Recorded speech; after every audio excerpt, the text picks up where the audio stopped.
Hai semuanya, ketemu lagi dengan saya di channel Fun Fisik Asik. Channel yang akan membahas tentang materi dan soal fisika terupdate. Kita saksikan video berikut ini. Oke, kita mulai saja pembahasan kita kali ini. Yang pertama kita akan membahas tentang momentum sudut dalam lambang L besar. Misalkan kita punya benda yang masanya M yang diputar mengitari suatu sumbu rotasi seperti ini. Nah, benda yang masanya M ini berjarak R dari sumbu rotasi, berputar dengan kecepatan linear V, sehingga benda ini mempunyai momentum linear P. Nah, akibat perputaran ini akan timbul yang namanya momentum sudut yang arahnya ke atas. Ini sesuai dengan kaidah tangan kanan seperti ini. Jadi arah 4 jari ini sebagai arah putarannya, dan ibu jari ini menunjukkan arah momentum sudutnya. Nah, jadi kalau berputar berlawanan arah jarum jam, maka akan timbul momentum sudut arahnya ke atas. Ini seperti putaran baling-baling helikopter ya, berputar berlawanan arah jarum jam untuk mendapatkan momentum sudut yang arahnya ke atas. Nah, momentum sudut itu adalah besaran vektor ya, dengan rumus L sama dengan R kali P. Ini perkalian silang vektor.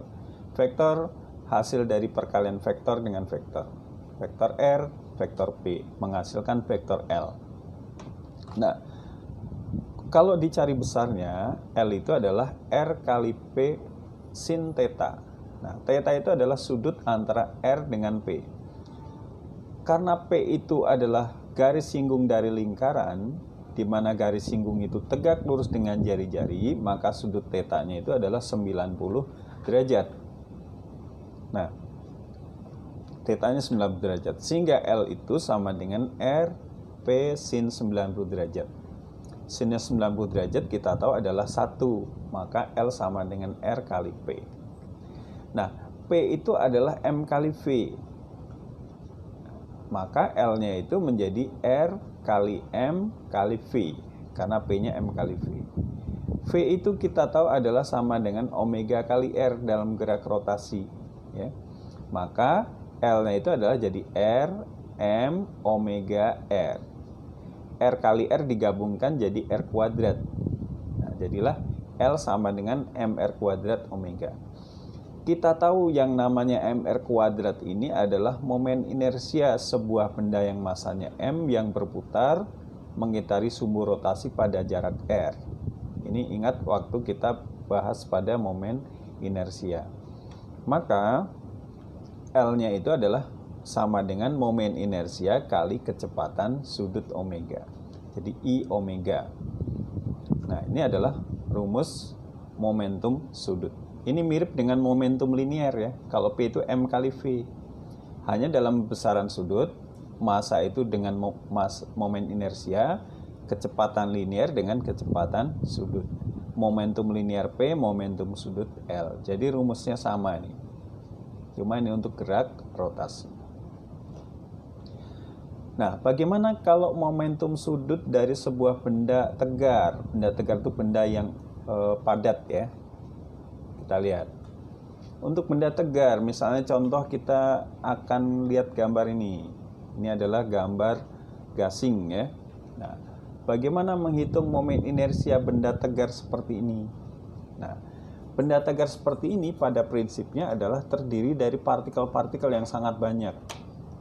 Nah, partikel-partikel yang sangat banyak itu berputar mengitari sumbu rotasinya. Hanya jaraknya berbeda-beda setiap partikel itu. Nah, maka momentum sudutnya dapat dihitung dari jumlah. Nah, sigma itu jumlah. Jumlah dari apa? II omega I. Ya. II itu adalah momen inersia tiap partikel. Nah, karena omega tiap partikel sama, bagaimana bisa sama ya? Setiap partikel itu mengitari sumbu rotasi dengan kecepatan putaran yang sama. Jadi kalau satu partikel berputar satu putaran, partikel yang lain juga satu putaran. Jadi sama kecepatan putarannya. Maka dalam rumus ini omeganya bisa dikeluarkan di sini.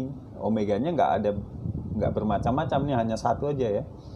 Jadi omega kali jumlah momen inersia partikel-partikelnya. Nah, jumlah momen inersia partikel-partikelnya itu kalau dijumlahkan itu menjadilah momen inersia benda itu, ya, benda tersebut.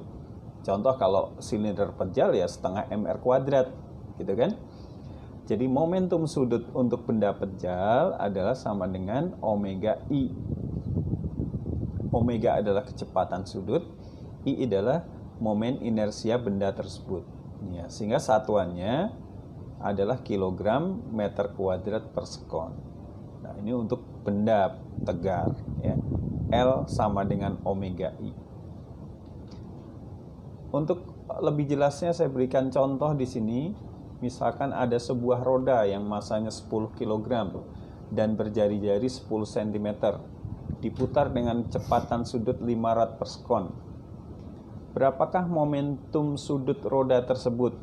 Nah, kalau dalam soal itu roda, tidak dijelaskan rodanya apa, itu adalah biasanya roda itu dianggap silinder pejal, ya.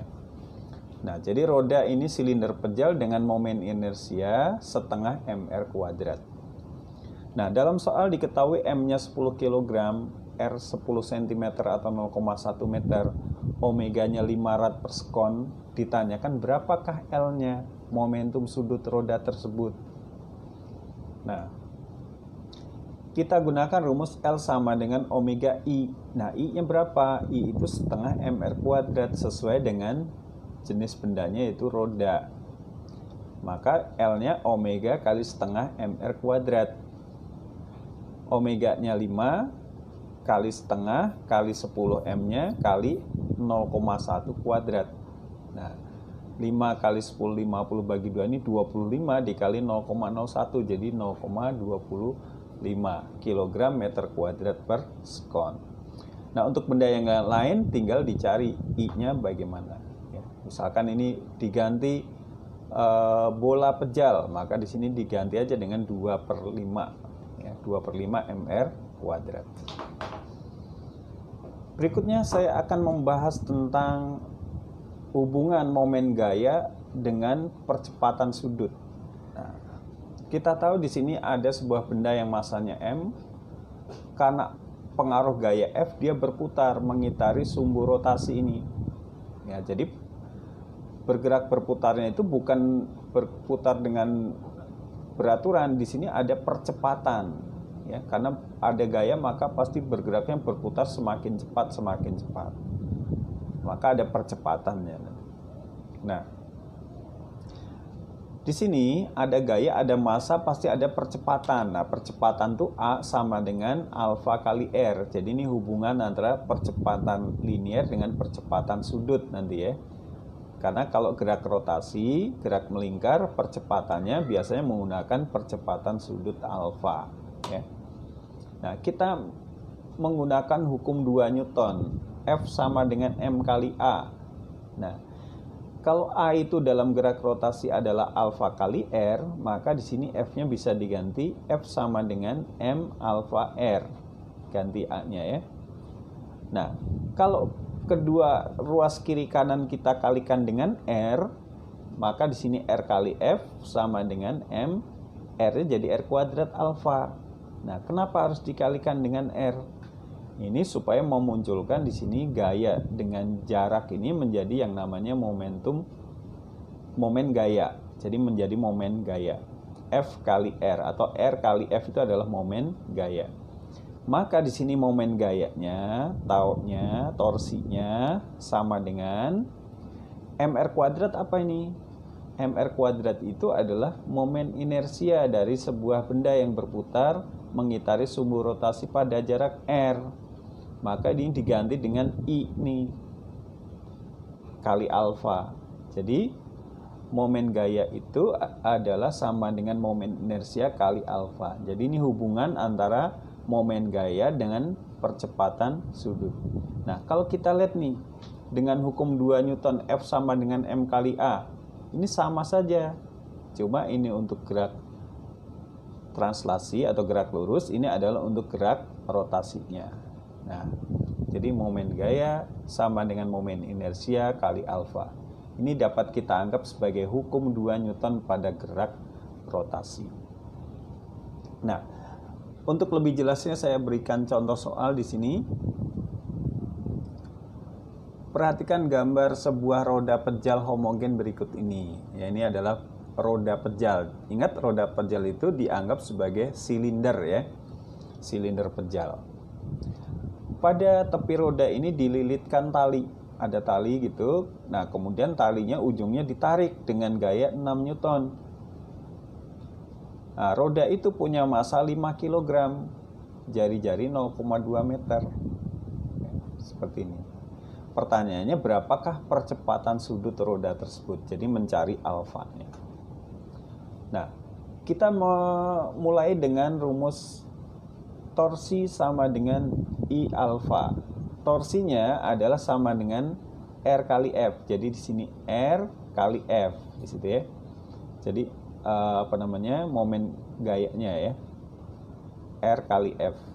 Nah, momen inersianya karena di sini roda pejal itu dianggap silinder pejal, maka I-nya itu adalah setengah mr kuadrat kali alfa, ya kan?